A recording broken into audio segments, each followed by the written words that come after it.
Hello and welcome to the News Cache, your daily roundup of gaming news, and myself, Amata. This time I'm giving you a roundup of the news revealed in Nintendo's E3 Direct Live press conference, or what was in place of their press conference. Now, there wasn't exactly anything major revealed, but there was a few little morsels of information, so I just want to go through what I think are the most important reveals that were shown. Now, one of the more interesting things, apart from the amazing intro which genuinely made me laugh, was regarding Super Smash Bros. For the Wii U, and that's going to have Mii's available in it. So obviously you can have your Mii fight in it, or you can either make a Mii of your favourite celebrity or what have you, and they can fight in the game, and you can choose between 3 distinct fighting styles for that Mii: Brawler, Sword Fighter or Gunner, and then you can then choose 4 special moves from a set of 12, I believe. So there wasn't too much more revealed other than you can use something called Amiibo, which is basically like Skylanders, where you have a little toy that you can basically use to import that character into the game, and it will be starting out for the Wii U. Super Smash Bros. Will be the first game to actually have the technology, but it will eventually be making its way to Mario Kart 8, and they did say something about implementing technology into the 3DS in the future, but for the moment it's just going to be Wii U, and it will be for Super Smash Bros. First and then Mario Kart 8. We also had a reveal for Yoshi's Woolly World, which is a 2.5D side-scroller based around exploration, and will be the second Yoshi-only game since Yoshi's Story. Now, it will use yarn and textiles in a similar form to Kirby's epic Yarn Wii, and will feature a textile and fabric environment, and basically will be based around exploration, and will have a 2-player mode co-op and a 2015 release. Not much more was revealed other than that. It looked interesting to say the least, but not too much in terms of solid facts. Now, as you might expect, there was some more footage for Legend of Zelda Wii U, but other than the new footage, there wasn't really anything new revealed other than one very important fact. Players can access areas in the game from any direction without having to follow a set path, basically making the next Zelda a open world, which is very different from the old Zelda games, where of course you had to go to certain areas in certain orders based on basically what items you had. If you needed the hook shot, just for example, to get into a certain dungeon and you didn't have it, well, sucks to be you better go get the hook shot first and then come back. But it looks like they're getting rid of that mechanic, and you will be able to go into any area into whatever order you like. So not much else other than that.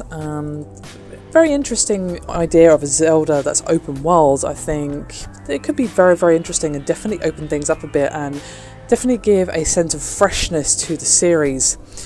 Now, Bayonetta 2 was mentioned, but other than the fact that you will be getting Bayonetta the original bundled in, there wasn't really anything new revealed, unfortunately.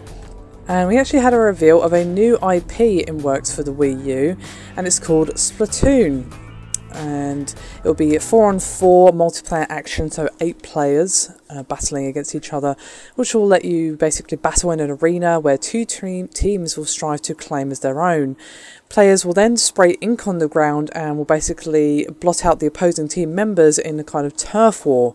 And each character will start as human but can turn into a squid-like character and swim through their own ink as well as their team's ink, and even glide up and down walls and under floors. As you might expect, you would actually move slower through enemy ink, so it's actually a pretty good idea to cover a lot of the map in ink. Now, Splatoon is also coming out in the first half of 2015.